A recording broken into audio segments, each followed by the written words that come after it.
Since the release of the film Back to the Future, enthusiasts from all over the world dream of inventing the hoverboard of Marty McFly. Today we will talk about the most famous flying devices, from hoverboards, powerful jetpacks, and tricopters, to large personal inventions that you can turn into a superhero for a few moments. Thank you for watching.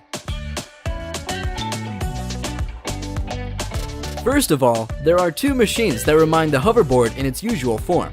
It's Hendo and Lexus hoverboards. The old school, hovering board by Hendo. Yes, it looks like the one Marty had in the second part of Back to the Future. Not so cool, but real.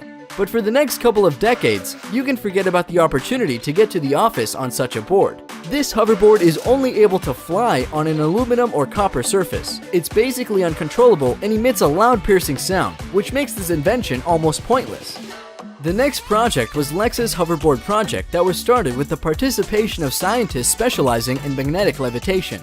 It is this technology that formed the basis for the hoverboard. Earth's gravity is overcome by cooling the superconductors to negative 197 degrees Celsius. Cooled superconductors cause the skateboard to repel from the special magnetic covering in the skate park. 656 feet of special coating, where experts have installed hundreds of small magnets under the cement and wood skate park to make the dream of Marty's hoverboard real.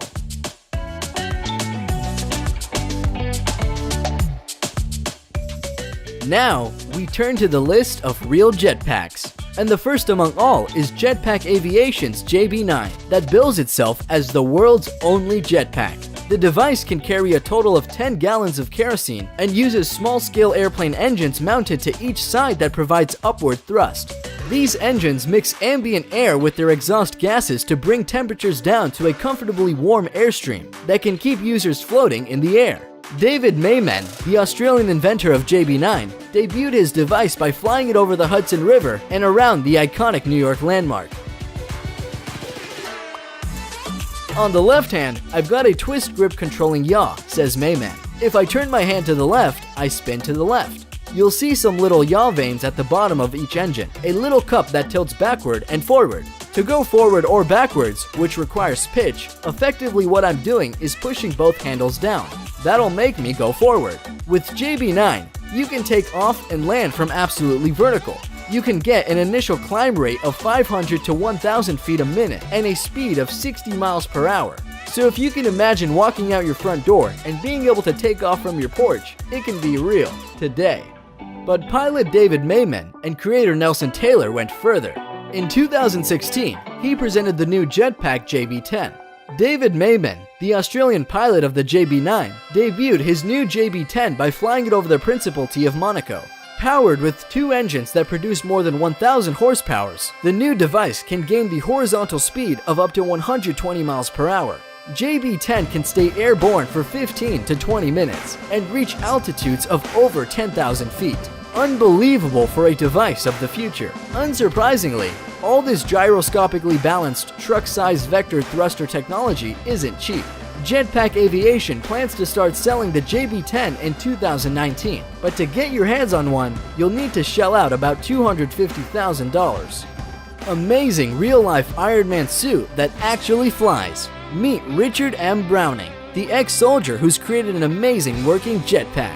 What's it like to fly in a real-life Iron Man suit? According to the inventor of this incredible working prototype, it's like riding a bicycle in 3 dimensions. 38-year-old Browning has developed the suit in his garage in Salisbury over the past 10 months.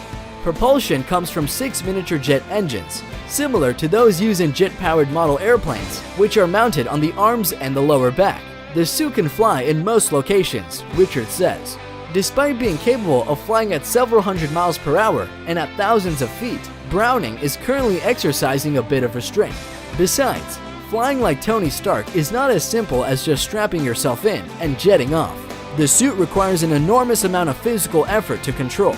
Even for Browning, a dedicated triathlete, in order to fly, he must follow a strenuous workout regime. In a typical week's training, he cycles over 150 kilometers. He also runs 40 kilometers every Saturday morning, so it's really hard to be an Ironman. Jetpack by Ives Rossi. Ives, otherwise referred to as Jetman, is known to the world thanks to his flight on the reactive knapsack wing of his own invention. On May 7, 2011, Rossi reportedly flew over the Grand Canyon in Arizona. In October 2015, Ives and Vince Refn, wearing jetpacks, deployed from a helicopter flying at 5,500 feet and flew in a choreographed demonstration with an Emirates Airbus A380, cruising at an altitude of 4,000 feet over Dubai, reaching the top speed of the 304 kilometers per hour, about 189 breathtaking miles per hour. For landing, he uses a parachute. Ives Rossi made many flights on his wings, including flying over the English Channel, over the Swiss Alps in the ranks with 2 Swiss Air Force fighters. Unbelievable jet man. Flyboard Air, a new word in the world of jetpacks and hoverboards. Frenchman Frankie Zapata is well known as the inventor of the completely new extreme sport, flyboard. Yes, Frankie Zapata invented and patented these unusual flying things on water thrust. The new flying board is devoid of all connection with the earth. No more hoses, no water, no hydrocycles. Only you and the flyboard with its built-in powerful turbine at the bottom. It is stored on the pilot's back in a special tank. To control the board, you use a remote, and if you are lucky enough to own the first model, you can use the first remote as well. The flyboard is capable of lifting a person to 9,800 feet in height, and the flight time doesn't exceed 10 minutes with a full tank. The maximum flight speed is about 93 miles per hour, but no one has tested it yet. During the first flight test of his brainchild, Frankie decided to play it safe, so he only rose 98 feet above the surface of water, developing a top speed of 34 miles per hour. The Scorpion 3, a single-seat electric-powered hoverbike by a Russian company that builds drones.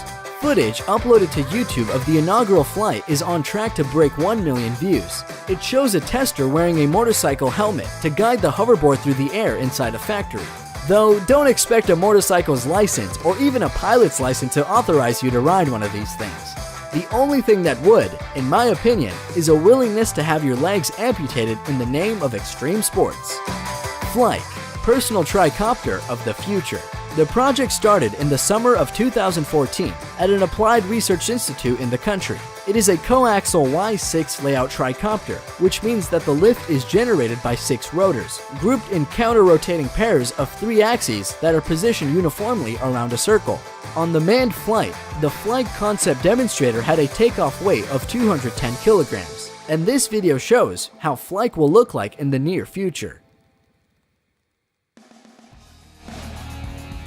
Flying Kitty Hawk machine itself doesn't look so much like a flying car as it does a majestic giant drone, upon which our Silicon Valley superiors can soar over our heads like modern-day knights on their geeky steeds. Powered by 8 propellers, Kitty Hawk can reach speeds of 25 miles per hour. The flyer weighs only 220 pounds, which means you won't need a license to fly it, and it's legal to operate in the United States, so long as you fly it over water in uncongested areas. Des Molnar hates traffic, so he's built a flying machine. The G2 is constructed using a steel and carbon fiber frame paired with a stock Suzuki GSX R600 motorcycle engine and a carbon steel propeller. The propeller disengages with the rotor and engages with the transmission, allowing the vehicle to achieve speeds of up to 200 miles per hour on the ground and 90 in the air. Mad Max in real life.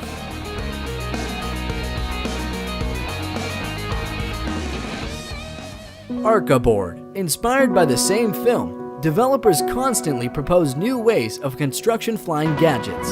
Unlike its predecessors, the Arca board is able to soar above any unruffled surface. Actually, it has a weird appearance. Arca board looks like a concrete slab. Arca Corporation deals with development and production of space rockets, so the basis for creating flying board is the energy created by the motors.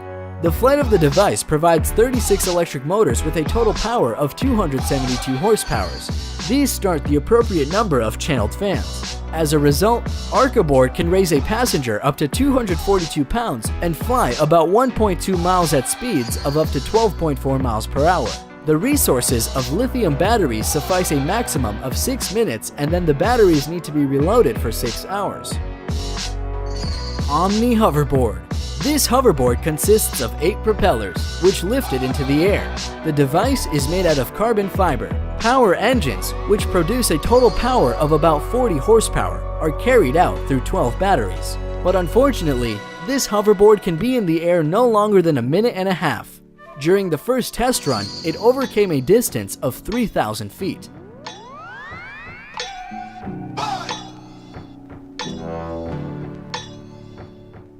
Flying Bike by Colin Furze. A levitating bike that does not fly as low as some previous models, but this design is worth the attention. In addition to these things, Colin Furze's channel is full of cool inventions. You'll find the link to his channel in the description. Our list is coming to an end, and it's time to chill with Hammock Drone. There is a rumor that it is just a well-executed VFX trick in a commercial for Dutch insurance company. Anyway, the idea is as simple as it is beautiful. It's a hammock that not only can move, but can float just about anywhere. While drones are poised to change the worlds of commerce and food delivery, perhaps we should be focusing on how they can change the world of luxury as well. Thanks to all for watching.